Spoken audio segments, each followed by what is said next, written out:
So before we begin today, Betty, I know that normally I invite you in to do the introduction, and I will also hold that space for you in a moment or so. But for reasons that I am not privy to at the moment, I have acknowledged that there are a lot of angelics that have come to be present with us in these last many weeks. I've been getting signs and visitations, and so I felt that I was being prompted to make a brief statement of intention between you and I, and the reason that we come forth to bring forth this information. I call forth all of those energies that wish to join with us and merge with our bodies, with our minds, with our souls and our spirit, so that we may be perfect vessels for this information to come through today. We have brought it into concise and constructive arrangements of just points of information, but we are also wanting to insert into this conversation of light our own intention to bring forth the highest, to be aligned, to be inclusive of love, and to make space for whatever interpretations, messages, encodings that you wish to bring forth in these recordings that go out into the ethers, out into the world, out onto the internet, online. As each individual comes to hear these words, we hope that they will touch them and move them and encourage and uplift and support them in these times that we are all enduring. I am always overjoyed and grateful to be joined by Betty Hunlock as my partner in and through this escapade. And I am also very grateful that I have the opportunity to be a vessel for your words at any time. We welcome all of you in love, and again, I am honored to be of service. And I wanted to turn it over to you, Betty, and ask you if you had anything you'd like to add to that. Robin, that is such a beautiful, beautiful intention and introduction, and it's taking us into that energy of this topic of the higher chakras, and it just feels so good to connect with that energy. And I know you as a research scholar and a conduit from spirit, and so I'm so grateful for having this opportunity to have this conversation with you for this information. Oh, so am I. I know that we've been pretty excited for many months now to get into this conversation. And again, there are points of it that elude me. I'm not really sure why it's so exciting and why we're so exhilarated about it, but I am very, very open to whatever does come in this organic conversation. And as I stated earlier in the invocation, if you will, of spirit, and to just make certain that our intention was in there as we come forth in this, I wanted to just talk for a second, and maybe you and I discuss a reminder about why we came together to do these recordings, this series that we talk about as the soul's journey. And I've been thinking about that an awful lot lately because it continues to play in my mind and in my heart, in my spirit, in my soul, from day to day to day, about this amazing journey that our souls are all on, and the ways in which they tie together all of these conversations that we've put forth or that have come through us.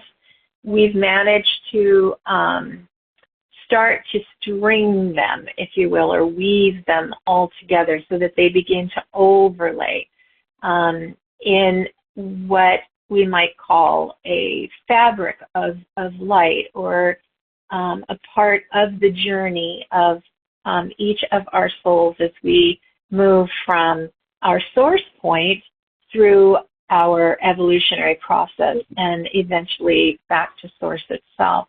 And of course, at the root, at the base of all of that is love, because without our heart awakening, without the love presence being the very foundation of every single thing that we do, or of the entire soul's journey, there would be no way to weave them all together, because it is in the light of that love that we can be certain that all of the things that we describe, no matter what the path is that the individual takes, no matter what the beautiful particle of God's light is doing on this amazing journey, they're all perfectly orchestrated by their soul and by the light of the source itself.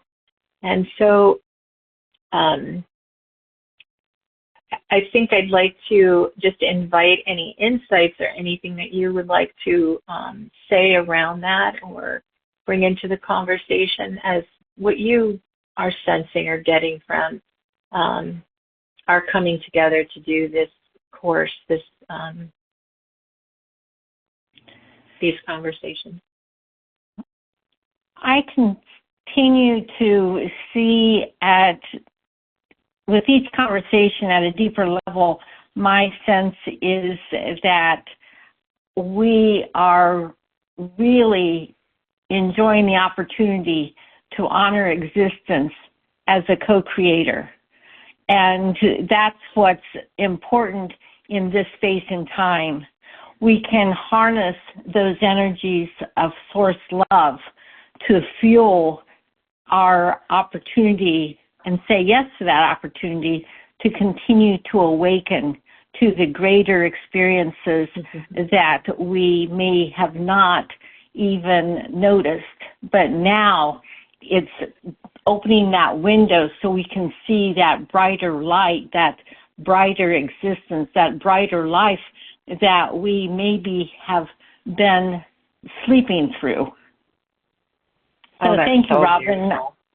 Well, I so appreciate your insights. And, like you said, we've really been looking forward to, because I've been trained in a lot of information about chakras, but these higher chakras, no, I've not been exposed to this information.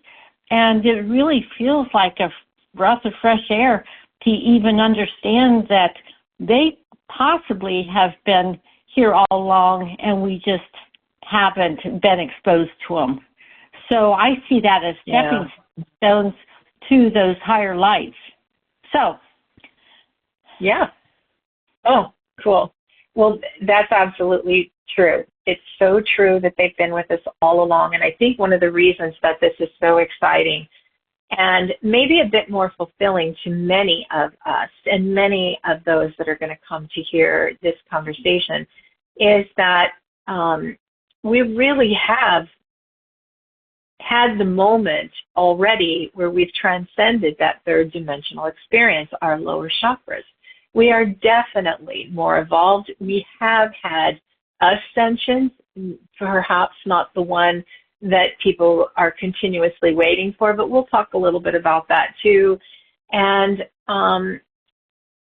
so the fact that we're moving from that third dimensional light and now are establishing ourselves in this fourth light, and perhaps some are even in that fifth, moving into more of a sixth light dimension. It's so vital, so important that we start to call in what I would consider the more living chakras within our new system and how we work, how we experience them, and how they come to be a part of our journey and we a part of that journey. So, and where are we going from there? So this is a really fun, exciting conversation. And I know the way we've written it is what we both have a script on. So please bear with us, people, that there's a great possibility, as often with us, that we will go off topic, and Betty and I call it rogue, so we may just go into more of a channeling experience here. But for now, I just want to tell everybody that I'm just delighted and amazed at the subject of chakras and just how vital a part they play in everything that we are here to do and where we're going. So first of all, what is a chakra? So we'll just revisit that simply. The word chakra is a Sanskrit word which literally translates to wheel or a vortex. They're wheels of energy that are running through the aura, okay? And for those of you who don't know what an aura, that's kind of like a light system or a body system, an energy system that is formed, always being experienced around the physical body. And it moves in and out of the physical body. It can expand quite vastly into sometimes miles. People have seen people's auras expand to. So the aura is made up of 7 layers or bodies, which can be easily seen as colors with practice. It's never been super easily for me, but I do see them at times, and I know many people who see them quite easily. The concept of higher chakras, often referred to as the transpersonal or spiritual chakras, extend beyond the traditional 7 chakra system. So we've all, like Betty was describing, heard or been trained, most of us, or seen the 7 chakra system. It is the beginning place. It is super important because unless we have opened and awakened all of those and balanced them and made what I call the initiation system through those, we cannot reach this higher level of chakra system. So these higher chakras are believed to connect to higher dimensions of consciousness. So once we move from 3rd dimension, okay, we're doing the interrelationship and the overlaying again, we are now confronted with a higher level of chakra system, but it also connects to a higher dimension of consciousness. So when we think of 3rd dimension, 4th dimension, 5th dimension, that will kind of give you something to visualize in your mind as to what we're speaking about here. It also touches into the spiritual realms and facilitating a deeper connection to the divine and the universe. So you can just imagine it as a system that starts in your physical body. It moves out through the auric field. You start to connect with chakras outside of that field. So that, of course, takes you outside of the physical realm or the physical dimension. So now we're talking about this dimension that is just right outside of that. Well, there's a limited information in traditional texts about these higher chakras, and there really isn't much. So some of this has been channeled. Some of this are sources of other beings that have had experience or see or channel with it. So I'm bringing to you, and some of them are deeper esoteric philosophies on these. So again, we're just always trying to bring you as much information on all of this as we can find, but that is also within some kind of bound so that we can actually start to introduce these subjects to people and move you a little bit further. So modern spiritual teachers, practitioners have explored and written about these, and we hope to provide an overview of these higher chakras and a detailed discourse on their significance. Exploring the higher chakras means that we ascend beyond the traditional 7. We enter the realm of higher spiritual energy centers. These chakras transcend the physical and etheric planes, acting as gateways, remember vortices or gates, to cosmic consciousness and divine wisdom. They guide us through the sacred rites of initiation, and I'll get into that a little bit later, so you won't have to worry about it. It'll be here on this recording. Each a step closer to enlightenment. In the grand tapestry of spiritual evolution, the chakras serve as vital energy centers that bridge the physical, emotional, and spiritual aspects of our being. The chakras in balanced state play a vital role in bridging our energies, soul, and consciousness to a more ascended state of expression, as we discussed in part 1, which was the previous recording we just did a few weeks ago on the chakras and DNA. So Betty, in this conversation, I hope to bring through, if we can, many of my personal experiences with the higher chakras and their connection to our ascension process, as well as weave in some of the observations, experiments, or scientific offerings on this subject from some other experts in this field. One of those authorities will be Elizabeth Ashley, who is called, her other name is the Secret Healer. She is also from the UK, director, clinical aromatherapist, chakra healer, and a best-selling author. Grandmaster Cho, I'm going to have trouble saying his name, Chao Kok. Do you know how to pronounce his name? I knew you would, because this is for chronic healing, right? Yeah. And this is her area of expertise. So I had a feeling she would know. I'd say, so say the name again. In that. Choa Sui. Okay, Sui. Okay. And this is a system that uses prana or ki for healing. Joseph Loiso, an assistant professor at Weill Cornell Medical College, has explored the link between chakras and the central nervous system. Now, this is very interesting. The central nervous system is composed of the brain and spinal cord. And remember, the chakras lie on the spinal cord. It's sort of in the etheric layers, but they permeate or penetrate into the physical. And these which form the body's control center for all functions. So your brain and spinal cord form the body's control for all functions. It receives information from sensory nerves, processes it, and then sends out commands to the rest of the body through the nervous system. Robin, this is just very interesting, and I'm looking forward to more information as you have developed this through your research, as well as what's coming through from Spirit. So how, as I know our conversation will help to expose how this information is helpful, how we can tap into that clarity, the balance, and tapping into those chakras. So, thank you.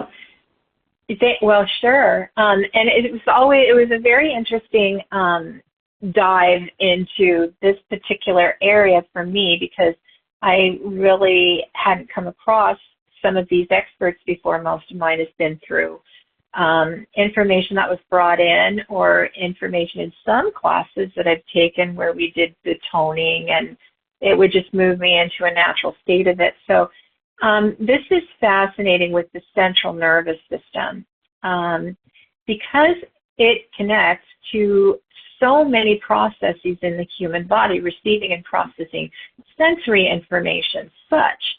Now, senses, again, remember, senses are tied to our spiritual gifts.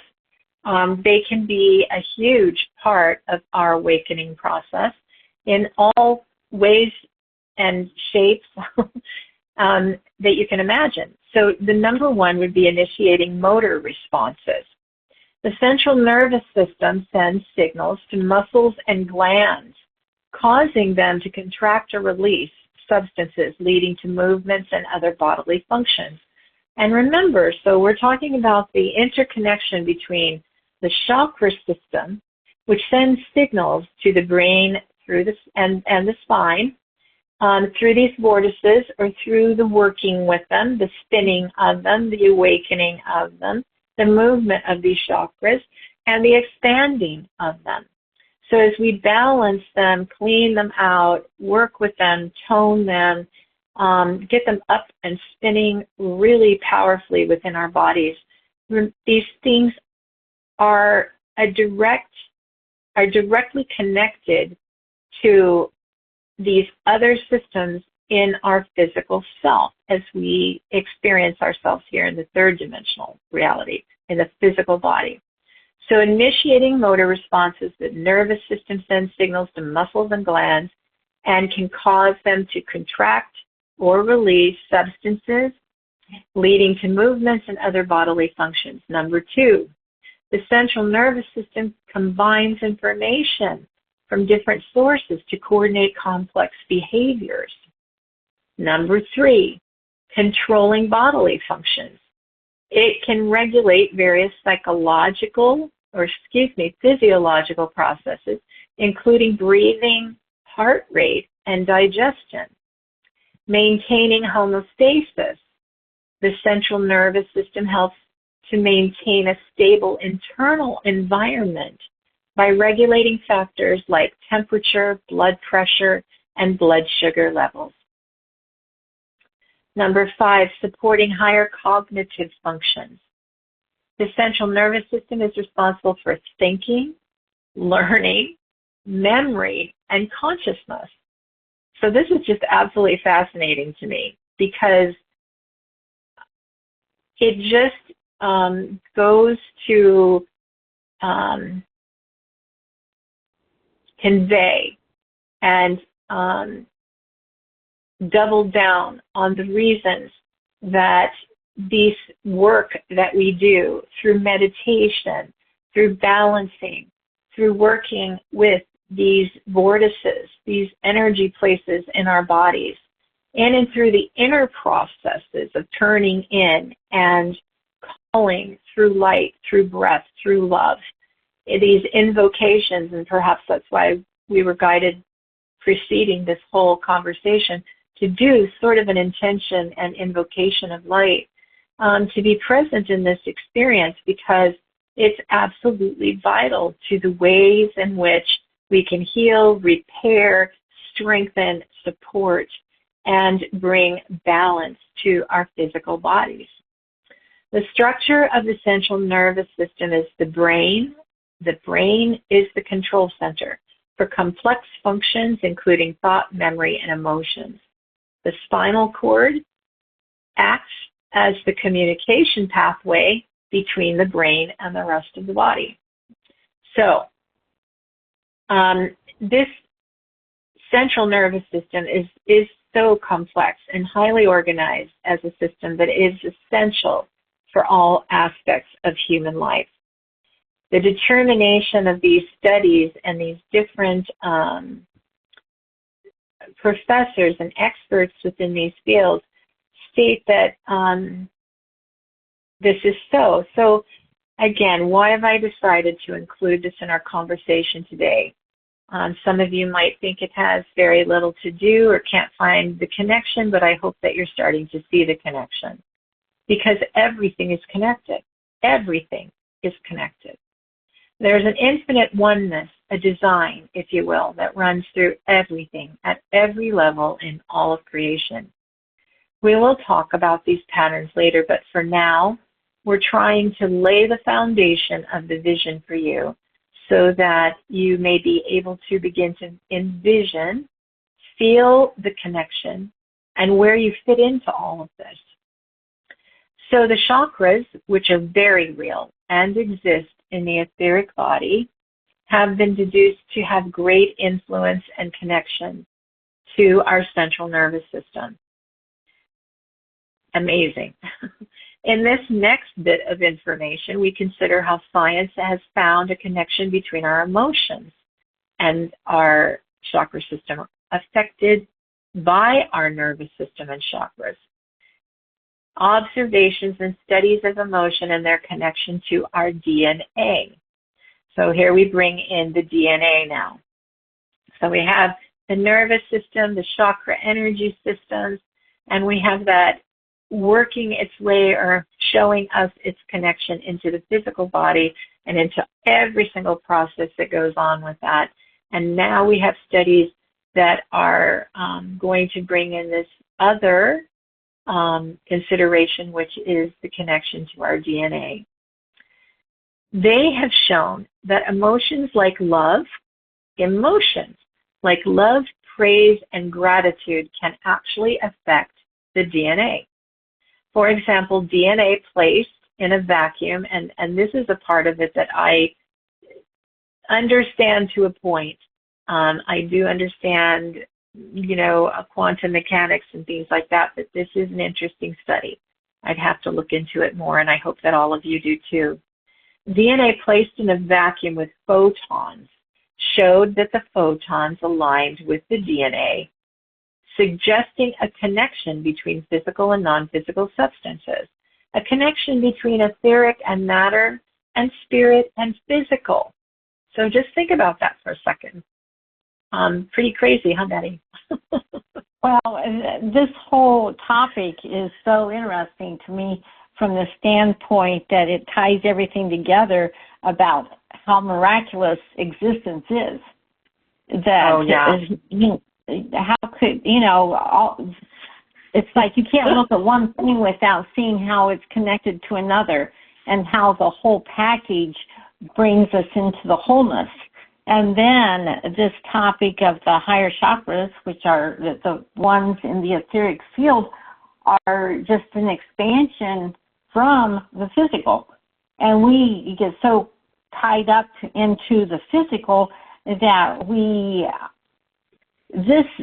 that's why I love this topic. It's expanding into that greater world, that greater existence. So keep going, Robin. And also our greater empowerment, because being able to access those really does empower all of the other, what I would call now subtle chakras within the third dimensional field. We're just beginning to awaken. It's like going to nursery school or preschool, right? So you're just starting to work with the powers and the energies and all of that start to form and awaken and initiate within and open, allowing us to finally start to transcend that physical dimensional level plane. And yes, like you were saying, release us into this beautiful other cosmic sort of experience. So while the traditional 7-chakra system is widely recognized by most everyone, there exists a higher plane of these chakras that transcend that. These higher chakras, often referred to as the transpersonal, like we said at the beginning, or spiritual chakras, connect us to those higher dimensions of consciousness and actually the divine essence of the universe itself. So this is so exciting. So 4th dimension chakras, this is where we are now. All right, we'll just say that we made what we call the 3rd initiation, which is the transition, through the crown. So the 7th chakra into the 8th chakra. And for those, I'm going to introduce a little bit of my own knowing and experiences with this. There are a lot of people who are not aware that, we all as human beings, as creations, period, fall into a sort of spiritual law. And that spiritual law regulates what we're able to, the powers that are offered to us at each stage of the game. In other words, the ring passeth not. And that statement is quite accurate and quite true. Looking at it from what I would call source perspective is that you're only given gifts, insights, knowledge, access, powers, as you raise your vibration and as you are able and capable and have earned. So they'll meet you, in other words. At each stage of the game, you rise in your vibration, your frequency, your consciousness, your heart, energy, your love, your balance, your centeredness, your individual powers as you take them on. And you arrive at plateaus or places which are ignite the process of transcending into the next stage of development or of access, okay? And then there's another full spectrum of stages of initiations or access points as you move through those power centers. So moving from third dimension, okay, we've got the third initiation, into the fourth, we start on track to earning our way into the fourth initiatory levels, okay? And there will be several of them where through the awakening of those chakras, which, and this is the tricky part, where it starts to show how everything, if you fold it like in half, like we did with the elemental kingdoms, or you do with the 7 planes of existence, or you do with the cosmic planets and universes and hierarchies, spiritual hierarchies, angelic, you can fold those in half too, and they all overlay each other. So it's like they're just the next step up from the one that you just left, right? And they're connected. They just empower in a more expanded light. And I don't know if this is super clear to all of you, and I'm waving my hands all over so Betty can see me doing that, but nobody else can see me doing that. That's my usual thing. And I wish they could present this to you in a more visual way, but I hope that if you kind of follow us with your eyes closed, you might be able to imagine it. And I'm sure that our beautiful angelic presences here today are going to help us with that. So we start into this fourth level, the fourth dimensional chakra level. And in this level of experience or access, we now have the 8th chakra through the 15th. Okay? Those are all included in that particular space. The initiations into the higher chakras are often described, again, as transformative spiritual milestones. All right? And that's a pretty powerful word. If you look at that, that's a little bit, can unnerve you just a little bit just looking at as milestones. Each marks a deeper connection to divine energies and multidimensional awareness. These initiations correspond to levels of purification, enlightenment, and service to humanity. Do you have anything that you wanted to say or question or anything? I want to make sure that I'm paying attention to you. Well, one of the things that came to my consciousness as you were waving your hands around is the whole concept. Anybody who knows me knows I talk about foundation quite a bit, that we continue through our experiences to build our energetic foundation, to be able to support us in getting to that point of being able to reach into and having that magnetic connection to that next higher level. And so I just wanted to mention that whole concept of foundation because I find that a very powerful subject for myself to understand pacing into whatever the next experience is. Oh, thank you for that. That was very well said. And I do like it from your point of view because I know that we all have different points of view and things that, concern us. So it's really important to get that. Thank you for adding that. So each initiation, okay, we're going to go back to these initiations. And to your point, if you could remind me a little bit later, I'd like you to bring the initiations, if you can, around also to what you were talking about the building of foundations and how we lay all of these into a path of ascension, okay? How we can awaken to that every now and then through these conversations as Betty and I become aware, Spirit will like drop something in, introduce it, and I just am not so dependent on my memory all the time to be able to reach back for it. So, okay, so here we go.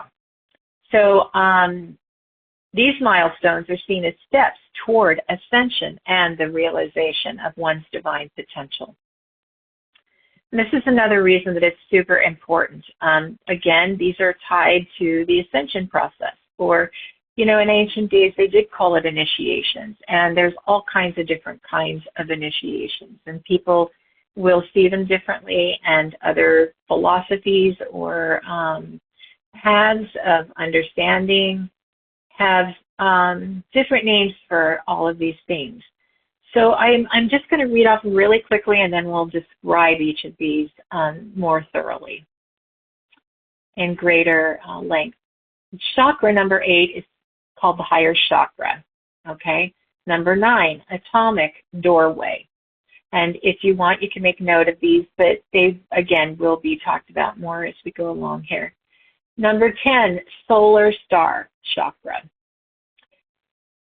Number 11, galactic chakra. Okay, so you're getting an idea kind of the expanse, the areas you're moving into as we're going further and further and further up this dimensional level. 12, earth star chakra. Number 13, earth core or universal mother chakra. Number 14, universal sun, and it's spelled S-U-N, or you could spell it S-O-N, okay? Like mother's sun. It's been referred to that way. Number 15, universal father chakra. So let's go by point on each of these chakras. Chakras 8 through 15 pertain to how we can impact our existence in the fourth dimension. That is space and time. So the first chakra we move into has given us a different perception or invited us into what we call space-time, all right, dimension. In ours, we have a time-space. So it's kind of, it's compartmentalized, all right? We have a definite delineation of time and space here. The difference is that in space-time, you have a less constricted and more fluid, open, and expansive sense of time. You can't help but have that if you can even comprehend, like, sitting in space. We're entering into shamanic vibrations now, all right, leaving behind the concerns of the physical body. So it's not saying that you or myself have actually entered into shamanic vibrations. What this statement is trying to say is that in our discussion for that specific conversation, when we're discussing the 8th chakra, you've now left third dimensional time space and you're in space time now. We're considering the 8th chakra. All right, and so we've left behind symbolically the concerns of the physical body and are entering a space where we exist as timeless light. Okay? When we move through the opening of the chakras within the third dimension, we find ourselves now working with our fourth dimensional chakra system. And there's no longer a connection with the third system as you proceed into this higher light system. Our relationship, I know that sounds kind of scary. I just felt all of you go, so don't be afraid. It's okay. I did. I actually felt the energy of that. Our relationship with the physical body weakens, and we no longer sense the connection with the endocrine glands, and we work with outer chakras. So as we enter the fourth dimension of space-time, this is the first time we've access to the timeless nature of our soul. Again, don't forget that this is all about the soul's journey, all right, from beginning to end, how the soul takes its experience. The other point I want to make right now that Spirit's saying to, if you could jot it down for me. It's just the relationship of how many levels and initiations now being where we are in our evolutionary process that the soul can move through initiations within a single lifetime. Okay? Yeah. If we can go back to that, then that'll trigger me to be able to talk about how slow our process used to be before and where we find ourselves now. So some people who are going, oh, I don't have the patience for this. Do I really have to do this? This long journey? You'll be very happy when we get to that point. So this 8th chakra is called the soul chakra, and it's also known as the seat of the soul, or a higher chakra. Is situated approximately 6 inches above the crown of the head. This chakra is the gateway to our higher self and the spiritual realms. It's believed to be the center of divine love, universal consciousness, and spiritual wisdom. When the soul star chakra is activated, it allows us to access higher knowledge and connect with our soul's purpose. It facilitates the release of karmic patterns and past life imprints. Now, this is really fascinating to me. Oh, I should probably finish that sentence before I get off track. See what I mean? Enabling us to transcend the limitations of the physical world. This chakra is the bridge between our individual consciousness and the infinite wisdom of the universe. So this is your bridge area, right, between 3rd and your or 7th and 8th chakra, but between 3rd and 4th dimensional space. And Robin, the color. Oops, go ahead. I was just going to mention that the significance here for me is it's considered the higher heart. Oh, beautiful. Yeah. And I just wanted to emphasize that, just because that maybe can help bridge our thinking as to where it is and what it is. Yeah, and how it connects. So now you've got this connection from our hearts to this next heart position, right? So that's kind of where it's starting from. You're still going to have an anchor in the 3rd dimension because it must be until you're out of form, right? But we'll talk about that later. So the color of this chakra, the 8th chakra, is turquoise, which is really beautiful. And most agree on that. I didn't find many variations on that. So the 9th chakra, I wanted to go back to this where it was talking about releasing karmic patterns and past life imprints.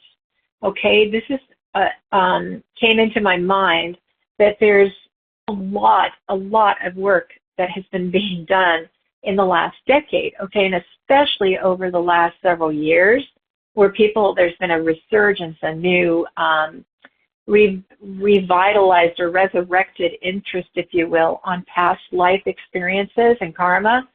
So there's been a lot of work done on that. People are revisiting that and working with trauma, working with past life experiences. A lot of people are being trained in it. We have a lot of new technicians going out there to be able to help people do this releasing, and which is vital and necessary for them to move from the 3rd into this new light experience. Because if you haven't done it, you can't go there, right? We can't lift through that gateway between the 7th and the 8th. So I found that really interesting when it talked about that the 8th chakra, when you land there, when you finally come into that, it will facilitate and help you to release the karmic patterns and past life imprints, which allow you to transcend the limitations of the physical world. So you're working in that bridge state between your 7th and your 8th chakra to really do that, so that you can get sailing on your way to the next and the higher and the higher and the higher after that. And in my mind, go ahead. And in my mind, it's just emphasizing how important it is to release, that it's all about releasing whatever is holding us back from getting there. Yes. So you're talking to she's a therapist, so thank you. Thank you for that. Okay, so we're in the ninth, right? The ninth chakra, the spirit star chakra, also known as the soul's eye, I like that, is located above the soul star chakra. All right, that was the one we just spoke about. So it's right above the eighth chakra. This chakra is the realm of spiritual enlightenment and divine connection. It is associated with the cosmic laws and the higher dimensions of existence. Activation of this chakra allows us to experience a profound sense of unity with all of creation. It opens the channels of communication with higher beings, such as angels, spirit guides, and ascended masters. This chakra enhances our ability to receive divine guidance and allow our actions with the greater cosmic plan. And align our actions with the greater cosmic plan. It draws together the entirety of all of the values of the 7 chakras of the third dimension.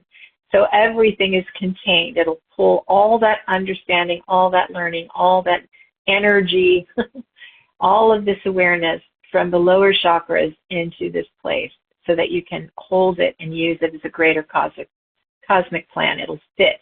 It finds its place. Encompassing a blueprint that makes up you at any given time.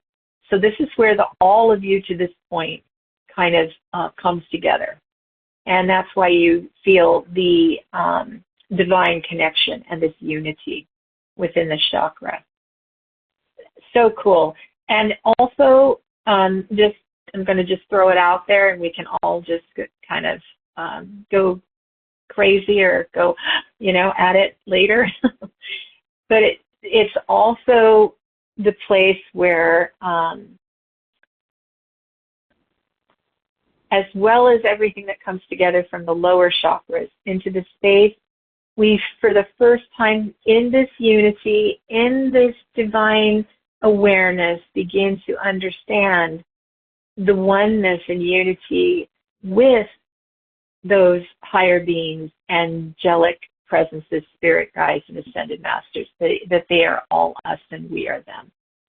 And this is something that is very, I have found in my work, a little hard for people to grasp usually when they begin to stop seeing things expressing independently or separately from themselves, but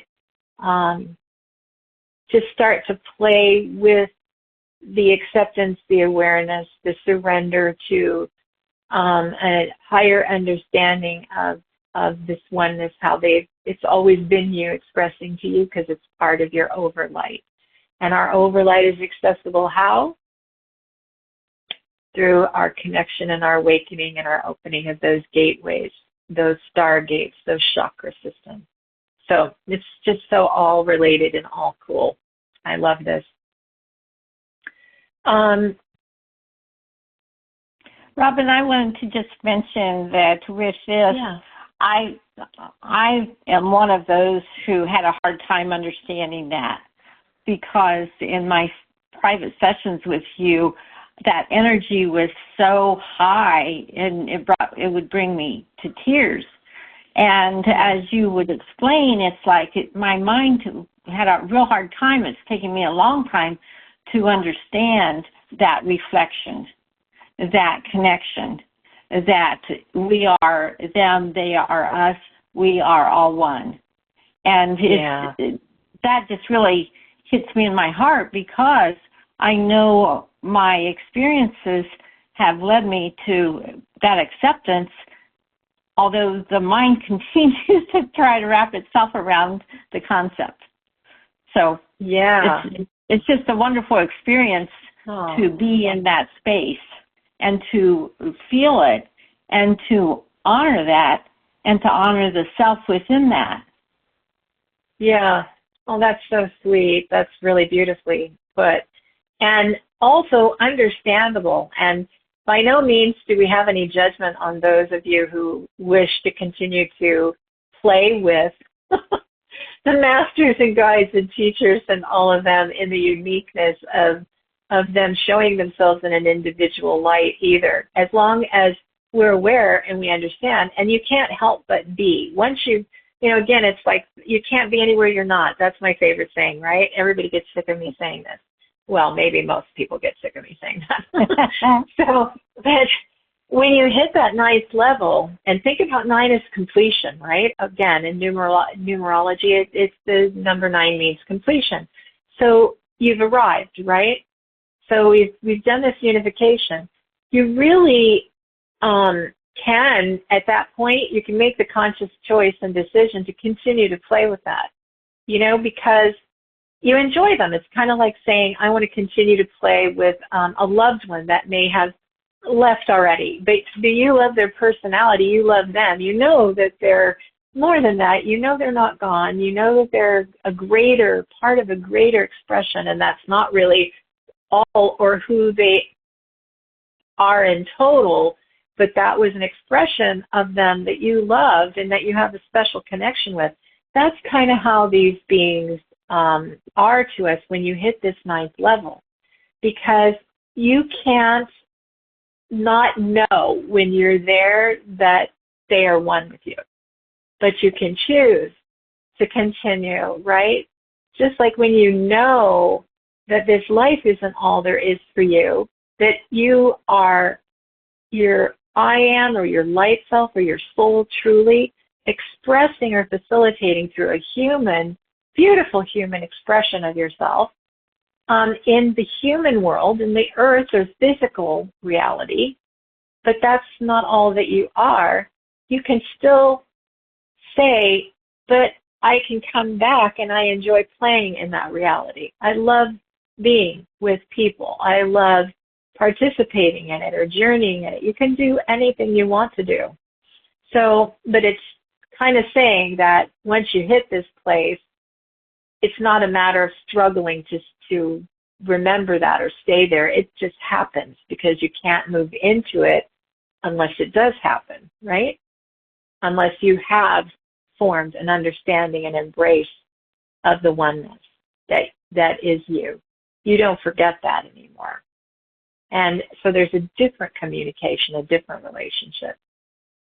Well, that's why I honor you so much for your gift of being able to connect with someone's overlight to help them see where they are within all of these dimensions, within all of this, and to be able to express that in human terms that shows us who we really are when we get out of the 3D challenges. Yeah. That beautiful, fun place that we all like to play in. We keep coming back to. and it can be quite interesting and fascinating.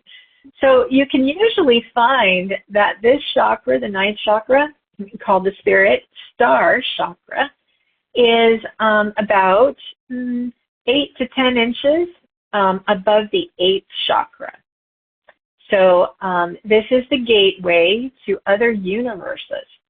Okay, so you've done your completion, right, at a certain level. There's another sort of or point of initiation that you enter into there, or ascension, and now you're moving in through the gateway to universes, to the Akashic records of everything that ever was and will be, and to one's spirit guides. So once we hit these places that we've, and it's not even earned, it's just sometimes the facilitation of it comes on us quite quickly. And a lot of times, like myself, you and I talked about the experiences I've had, we're not even, thought. I mean, you just arrive there and you're there and these things happen and you may not even know that it's some kind of initiation process or you've been given more power or downloaded with all this stuff. You just go through the experience and you try to deal with it as best you can, for sometimes a long time before you figure it all out. So anyway, these are just so this realm is just such a passion for me. It's such a really fascinating area of the soul's journey. And it's where we are now, folks. I mean, it really is. We're not in Kansas anymore. We've left that place. It doesn't mean that we don't still dabble in it or have, some finishing up or stuff that's going on there. But the higher part of you, the soul of you, is really calling us forward, is really asking us to step in, is really asking us to hold space and to, and I'm probably one of the worst specimens that has ever hit the planet about holding on to, because I am a unity being, and no matter what I experience my bond with, I have a really hard time letting go of it, because I connect to it so powerfully. It's like everything is mine. Everything is mine and is me, I'm it, it's me, it's a part of me, and I'm never letting go. So it doesn't matter when I move from what level to what level to what level. It is excruciating. It's difficult. I have resistance. I'm getting better. I am getting better at it, because the human part, that small part of me still is understanding more and more and more and more my place in it all. What is truly going on. But I also have this incredible gift, and you can all develop this too if you want to. I'm just sharing it with you. But you can work on just carrying all of that in your heart. I just pull it all in, and I realize that I may not be able to hold on to it in physicality or in material form or in matter, but I can pull it forward and I can carry it. And in this step that it's talking about, now we're coming into the place where you can access this gateway to other universes and the Akashic records. So all of that is now stored in the Akashic records, which I can visit anytime, right? So everyone I've ever loved, every moment I've ever cherished, every experience that I have ever, and I will use the word fallen in love with, is is carried in my now cosmic heart, my now higher heart, that I can put in the treasure house of what I call the Akashic records, and it can be there forever, and I can go look at it anytime I want to. And it's all alive, it's all living, it's all, it's all still there, just as it was, because there's no real time, right? No past, no present, no future. Really, everything is just happening as we step, as we choose, as we step. You and I here right now, you and us, all of those who've come to listen to this conversation. So I know I'm going way off track, but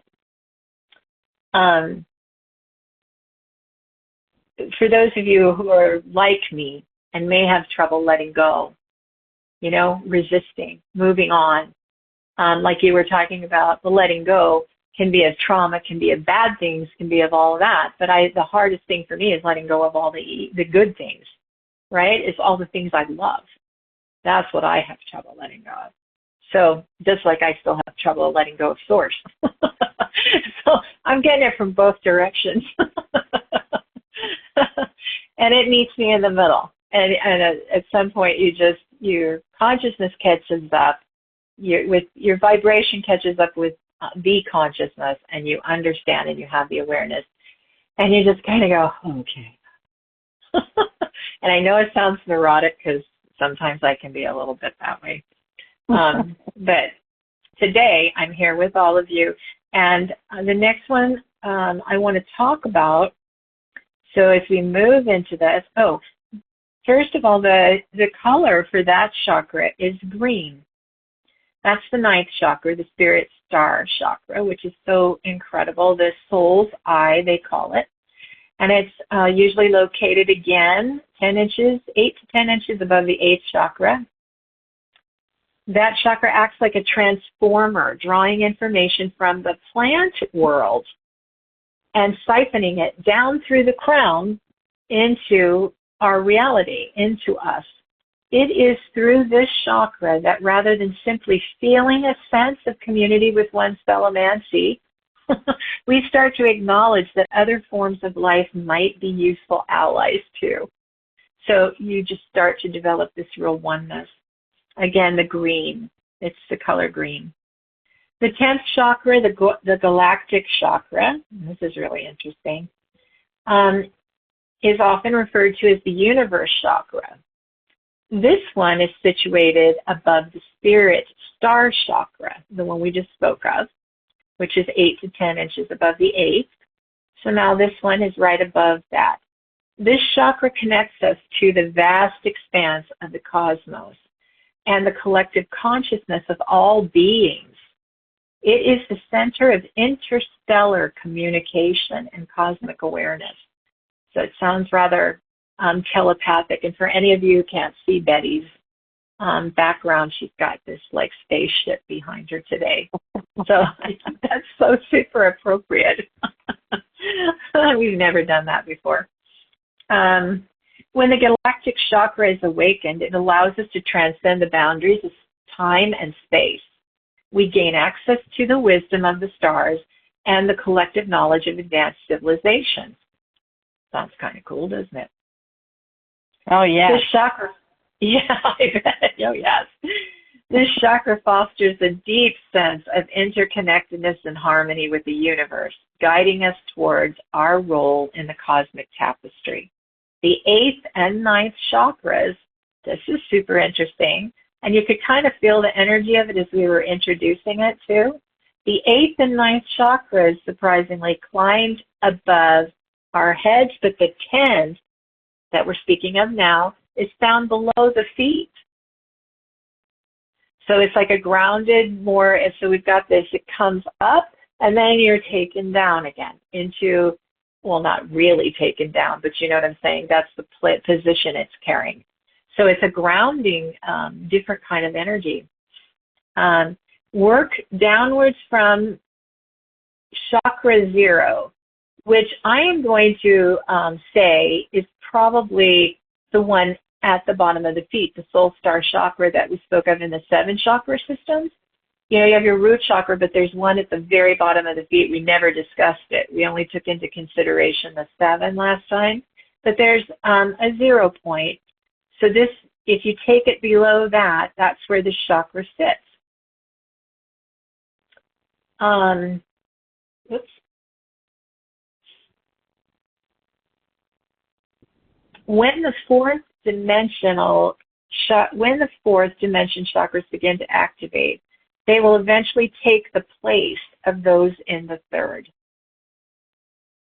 which is, I'll explain that in a moment. In other words, we begin to operate at a higher vibration. The color of the 10th chakra is pearl. So the reason that this happens is because the only way to ascend, the only way to, and please stop me and interject if I need to be more clear or I'm not being clear.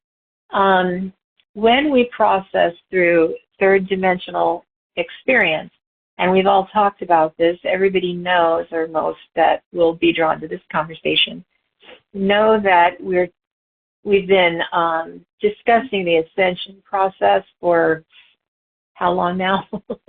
For 30, 40 years. And the big shift, the shift in the universe, the shift in everything, and also this moving to 4th and 5th light, right? So they use those terms instead of maybe 4th and 5th dimension, they'll say 4th and 5th light. And we are transcending from the 3rd, okay? Most of us find ourselves in the 4th. So when the only way that can take place is for all those lower chakras to open and awaken, and also for them to begin to release. And as they release, and this is a tricky thing, but this has been my experience and what I worked with for years with the angelics and with the seraphim, we worked on releasing those lower chakras, 1st, 2nd, and 3rd, which ground us right to the physical world, to the the earth system, or that third dimensional state of experience. And also we know it ripples out into consciousness. It ripples out to all of our physiological functions, right? In order for us to move to higher physiological functions, to become more light, to become higher in our frequencies and our vibrations, those chakra systems have to release as they've become matured and opened and awakened, and they're assimilated into higher level chakras, okay? First, it begins with the assimilation into what we call the thymus room, or an area that's created between the heart and the throat. And this is being thrown in now by Spirit, so it's definitely being channeled in the midst of this pointed discussion, so that you all know. And when that happens, there's energy that fills the voids, of course, and holds you in time, holds you, you're like a space holder at that point, but you're not grounded to or connected to what we call the lower chakras, which are survival. They've all been created for and designed for our functionality within the third dimensional experience. And when you awaken, and the awakening begins, it starts in the heart, right? On the lower chakra system. So when the heart starts to awaken, that's when the awakening of your consciousness begins, and your journey truly starts. So the lower three being controlled or ruled by your emotions, right? Which can also, in the third dimension, help us. It helps us from the feeling of, people say all the time, if I am feeling, pay attention to my gut, your gut feeling, right? Those are all things that contribute to your survival and your protection within third dimensional space. And until you start to become conscious, when you wake up and you start learning these things, and your consciousness awakens and your understanding awakens, and you become more empowered and gain more access to higher levels of insight and inspiration and understanding about, like you just said a moment ago, who you really are in this world, then those chakras are not necessary. They're not as needed, okay? But they can be assimilated, because we never let go of anything, right? Really, truly. You transmute it, transform it, or you integrate it. So it's integrated now into this thymus room. When the heart does its thing as well, like we just talked about the higher heart, when you move into that space, then this heart is now an organ. But the cosmic heart is now formed within the throat, and it has its connection to the higher heart. So your lowest chakra base point now is kind of in this root or heart position, and the throat. They start from here, and you start counting up, and those start to move up. And as you climb an initiation, as you open and awaken each of the chakras, even into the higher chakra system, they all start to climb. They all move. They rotate. And others take their place. So you have a entirely different chakra system. Okay? It's not just entering some kind of higher, expanded bunch of stuff out there, but we're actually moving, ascending, lifting in our vibration and frequency from a lower density experience into a higher experience, a lighter experience, a more awakened experience of being. Does that make any sense? A question I have, I just want clarity, is that we have reached that point in the thymus room as we have harmonized and balanced the lower chakras.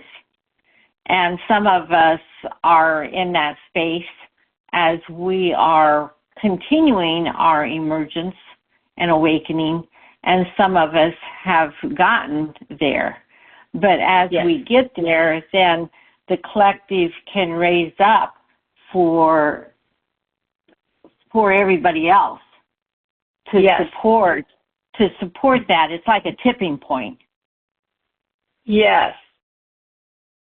I'm listening to them to see their guidance on it, because this is, so yes, I'm hearing yes.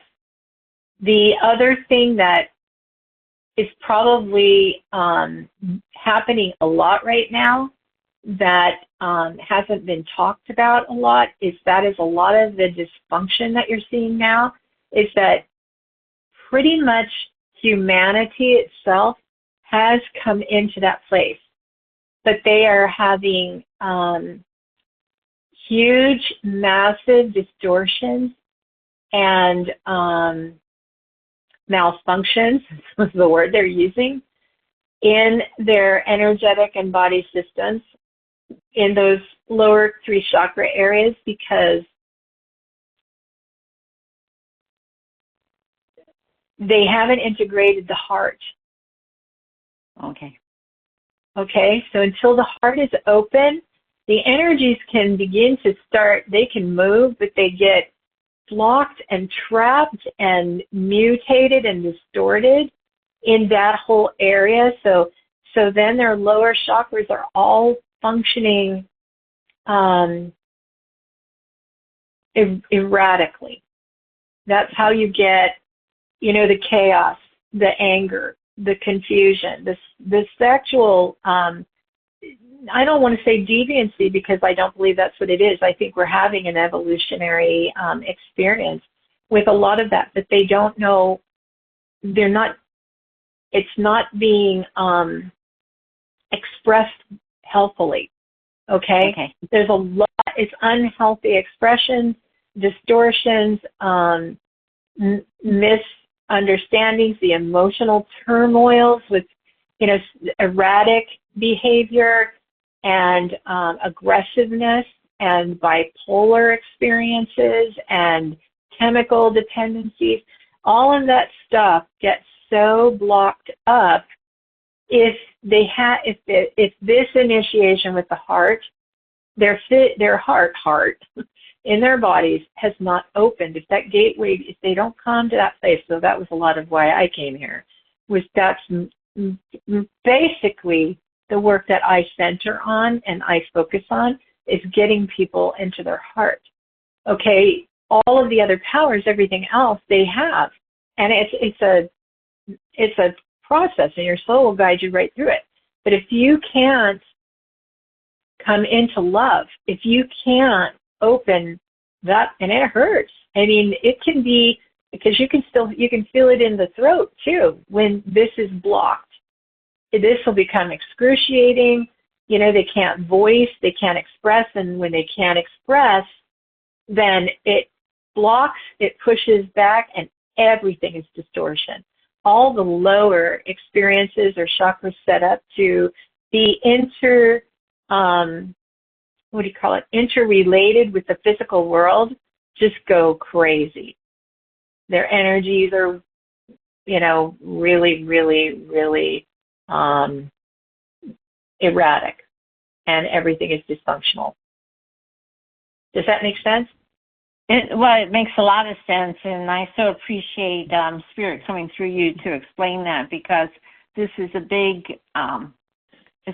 it's a very important philosophy for all of us to really, if we are on that journey, which I think we all are, who are tuned in, then we are wanting to be that best expression of ourselves with that love through source. Right. And even if we're not, this is another thing. It used to be that we'd call for these experiences. You'd have to invite it, well, at some level the soul is going to do that. But this particular ascension process that's happening is a universal plus shift. So everything even above us, in those higher chakra realms and all those other higher dimensions, they're already on this. They're doing this thing. And something has to take its place. The spaces have to be filled. As they vacate, as they leave, masters, teachers, ascended ones, all the hierarchy. This is the reason that we've been setting all this up to describe all these different interrelated bodies and aspects of creation so that people could kind of start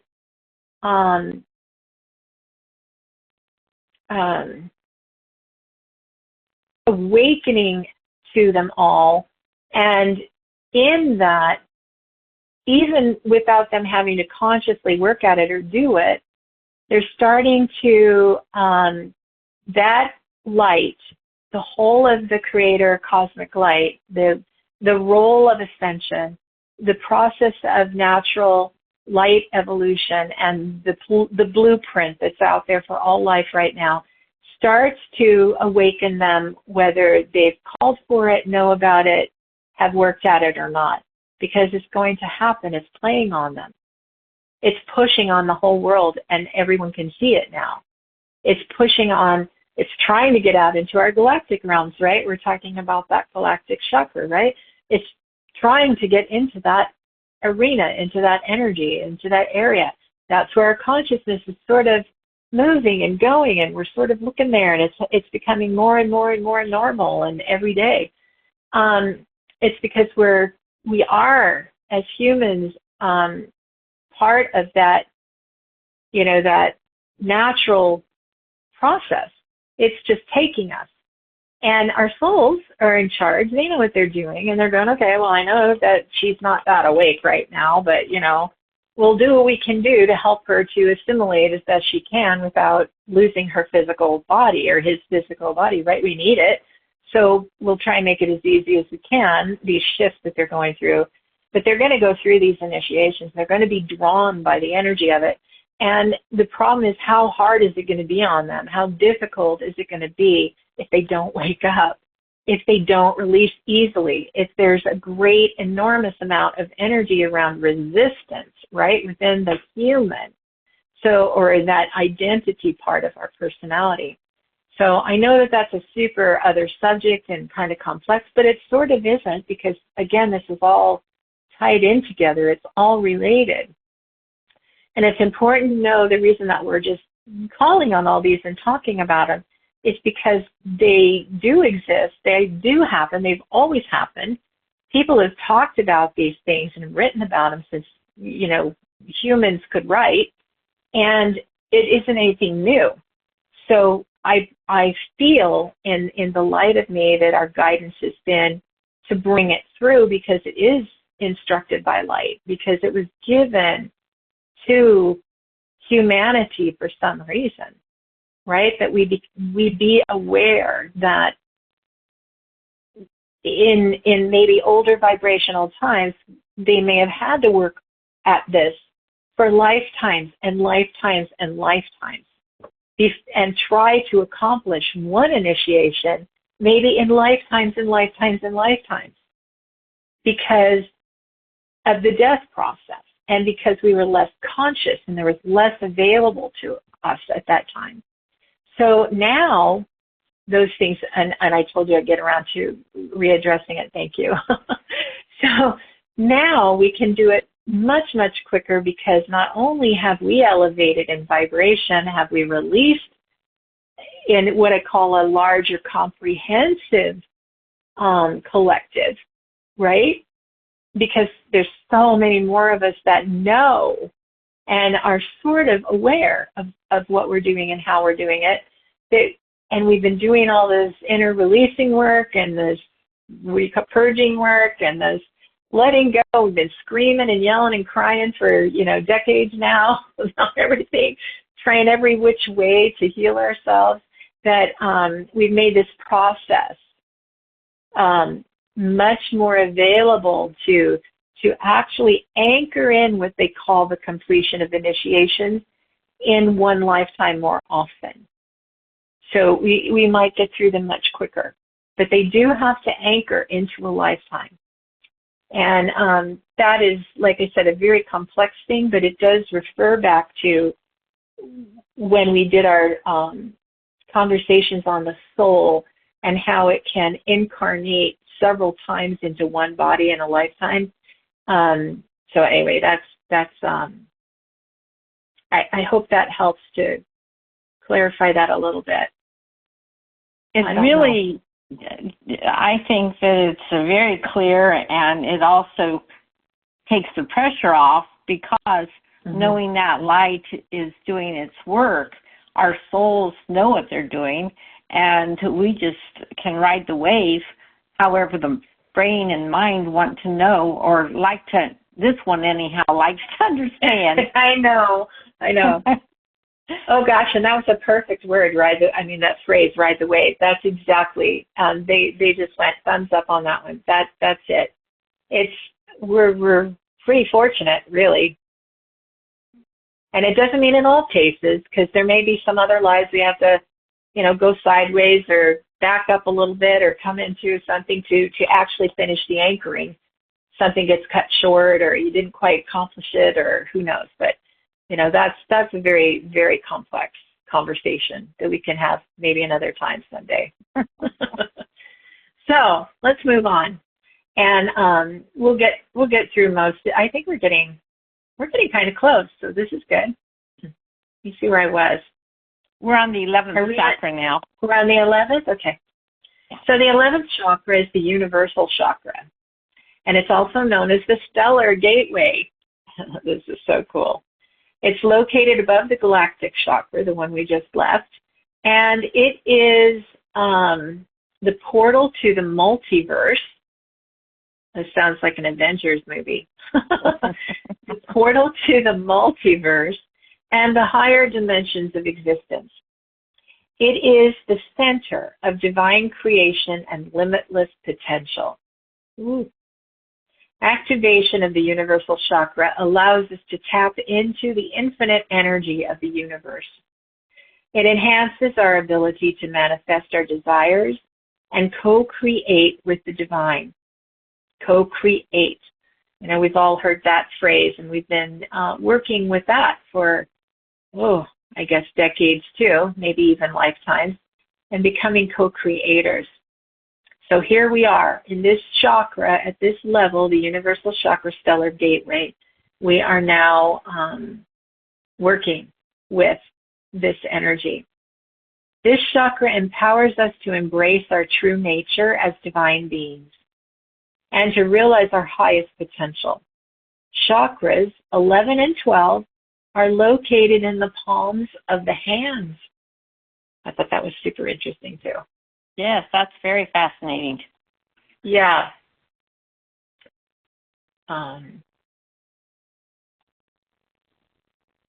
Making sure I'm logged into our conference here. Here we go. So chakra 11 corresponds to the solar plexus chakra in the third dimension. And this helps to kind of give you guys some visualization too. So chakra 11, which is out and beyond the 7 in the physical body, corresponds to the solar plexus chakra in the third dimension of identity and worthiness, and is part of the shamanic skills of moving outside of time and space, telekinesis, or instantaneous precipitation of thoughts. Its color, again, is orange, but with rose. So you have it's kind of fun. I mean, the solar plexus, I know, is the orange is the sexual chakra, but this is, they're moving up. So when you blend these, when you overlay them like that, they're just enhancing the beginning of our touching in with those energies and those experiences within the third dimensional body. The 12th chakra now, the divine gateway chakra, sometimes referred to as the Omega chakra, is situated above the universal chakra. This chakra is the culmination of our spiritual journey, the point of complete union with the divine source. It is the center of eternal light, divine consciousness, and infinite love. When the divine gateway chakra is fully activated, we experience a state of divine union and enlightenment. So now we're at divine union. This chakra allows us to transcend the illusion of separation and realize our oneness with the divine. It is the ultimate gateway to higher realms and the eternal truth of our existence. Connection with the monad, the part of us acting as observer. So, and I don't know how I experienced that, but I know that was part of mine, and my husband's experience was acting as observer. Complete detachment, neutral assessment, observation, and impartial conclusions. Potentially, it may be this chakra that influenced the Renaissance paintings of the golden halos that you see in many of them. We can see how this might be a fundamental healing tool where we can step outside of our emotions about an event and see how it could play out. The color of the 12th chakra is bright gold. Then we go to the 13th. So we have a few more here to finish within this specific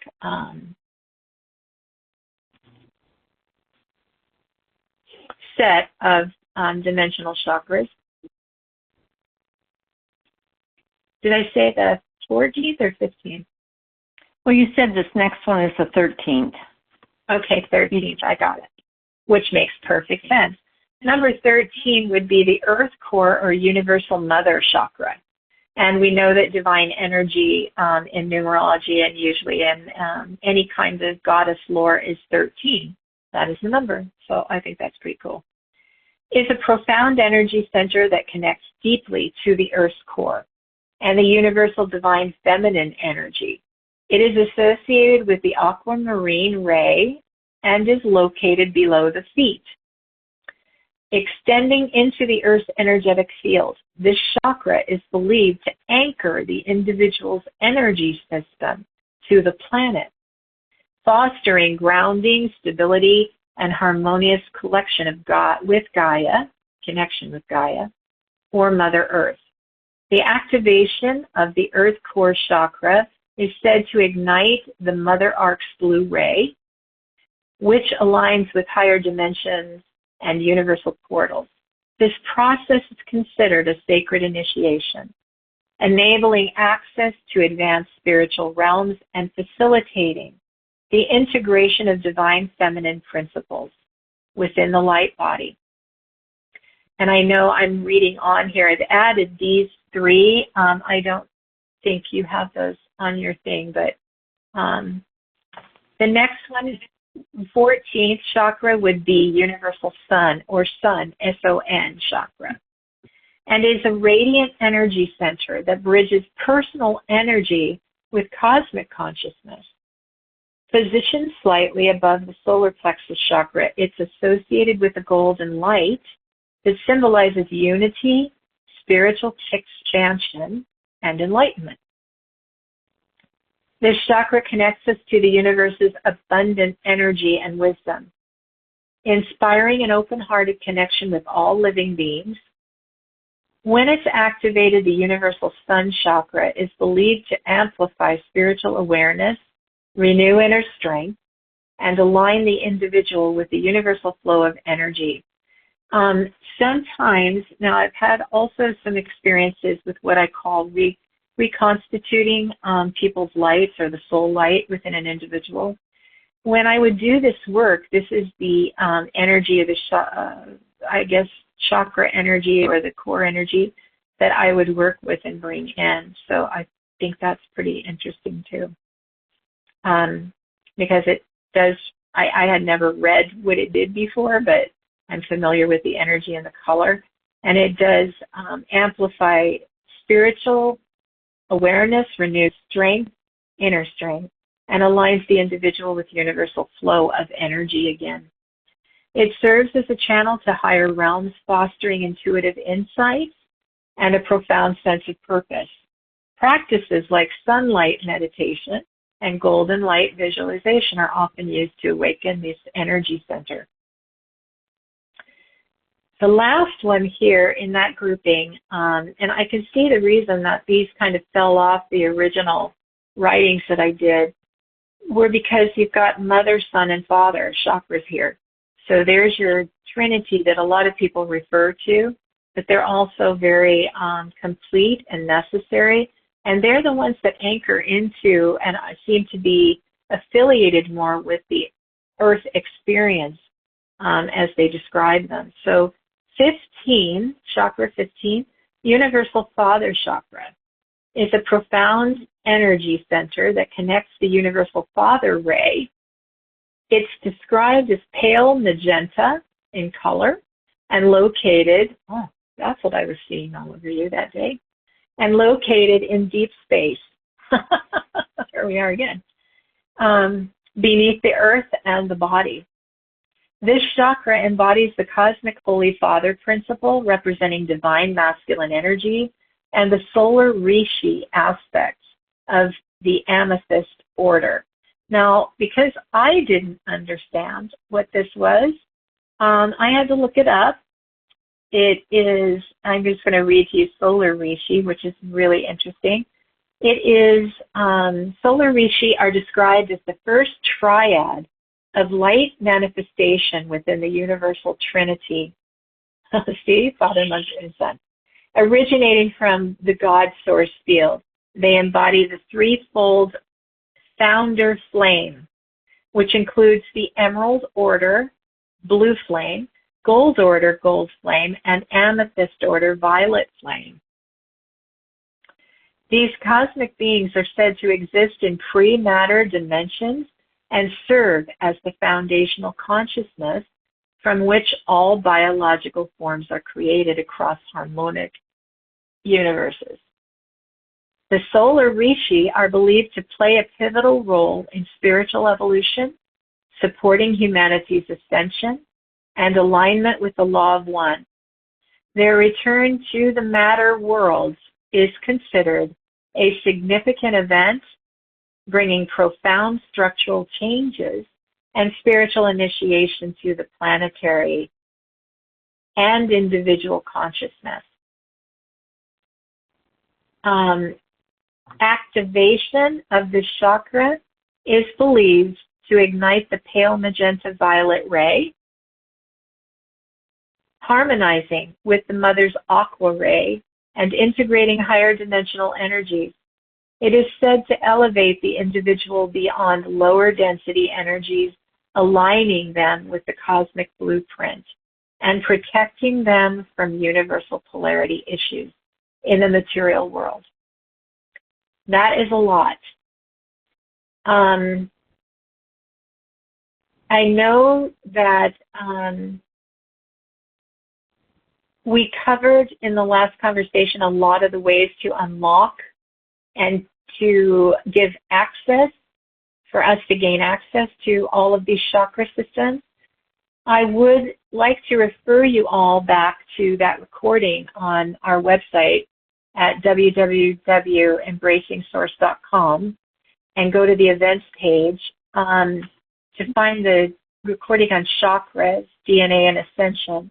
You'll get a breakdown, a more lengthy one, about how to connect and awaken these chakras. And so I'm trying to consider here whether I should just go ahead and state them very quickly, which I could do.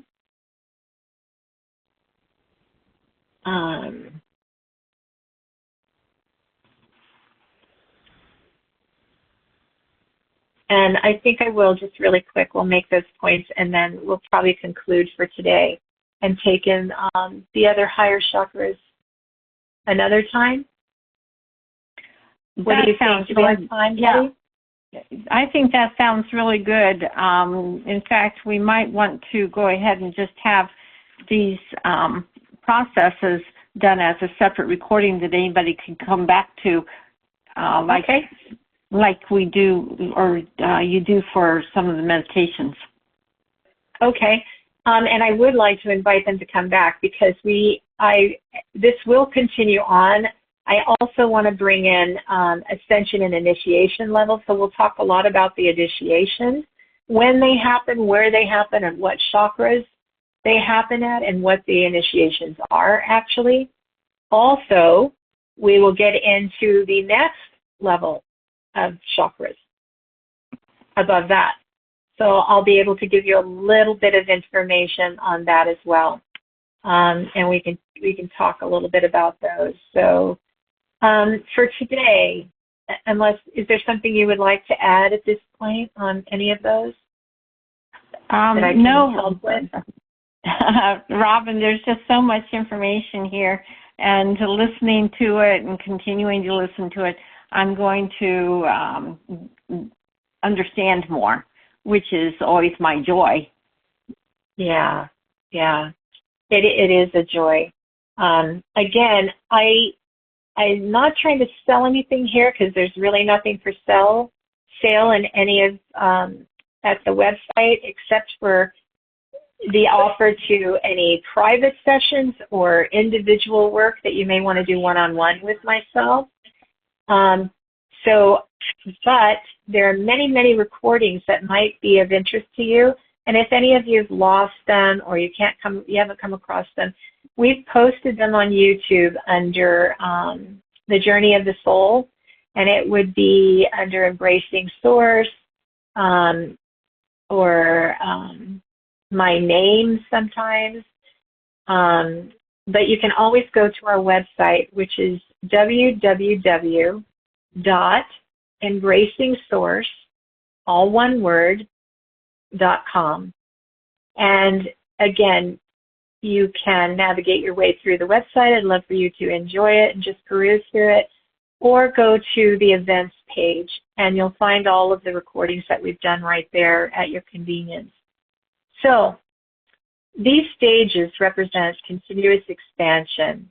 There's never an end to these expansions and these levels. I have been able to compile up to level 22. And that's about as far as I've been able to find yet, unless Spirit writes through some more information for me. And I would imagine that most of us probably don't need to concern ourselves with anything quite beyond that yet. So, but maybe, who knows? I don't want to speak for any of you out there. And if you have things that you'd like to offer to me, please go again to my website on the contact page. You can contact me there with any comments or anything that you would like to ask of me, or if you're interested in us exploring your particular path and soul process individually and privately, that we can do too. So I'd just like to leave this with the higher chakras play a significant role in our spiritual journeys, guiding us always towards our own self-discovery, healing, and transformation. They're beautiful gateways to higher consciousness, always inviting us to embrace the boundless relationship that we have with the source of this cosmic day, which is love, wisdom, and potential that reside within us. By awakening and aligning these chakras, we awaken the strands of our DNA too. And so there's a lot more information on that as well.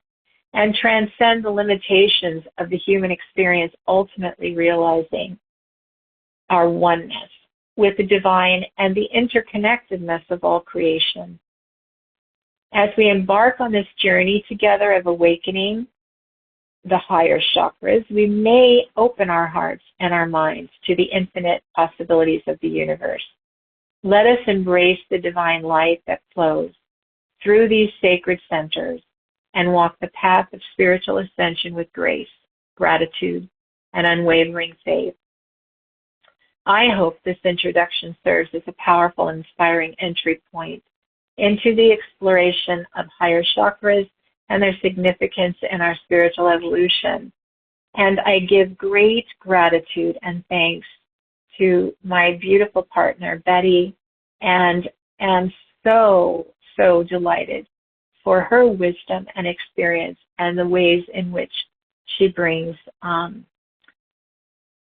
the simplicity, the clarity, the definition of what I consider a heart full of love and a mind full of light to to all that we do. I am so very grateful for you having me here and for facilitating this today, Betty. And is there anything that you would like to say in closing? I have to just give you the greatest gratitude for bringing through all the spirits and angels and the information that you share so graciously that is helping us on our own individual and collective journeys and to awakening and evolution. Thank you. Oh, thank you.